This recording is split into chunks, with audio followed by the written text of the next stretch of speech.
So this is data table 2. This is the buffering capacity of a solution. pH 4.7 buffer, initial color orange, initial pH 5. Color after 1 drop of sodium hydroxide, orange. The pH after that's 5. After 2 drops of sodium hydroxide, orange. pH after that 5. 3, orange, 5. Orange, 5. So it pretty much stayed the same after the adding the drops. So for the first dilution, initial color orange, initial pH 5.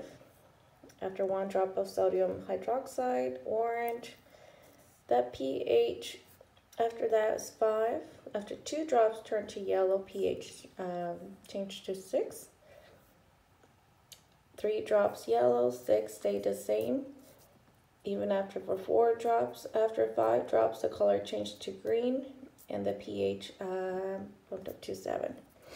Second dilution, initial color orange, 5. Color after 1 drop of sodium hydroxide, purple, and the pH 9. 2 drops purple, the same. So for the second dilution, pretty much after the second, third, fourth, and fifth drop of sodium hydroxide, the color remained the same as well as the pH. Third dilution, same, orange. Initial pH 5. After 1 drop of sodium hydroxide, purple, pH changed to 10. After 2 drops, purple stayed the same, 10. And same for this one too. So after each drop, the color will stay the same, the pH remained the same.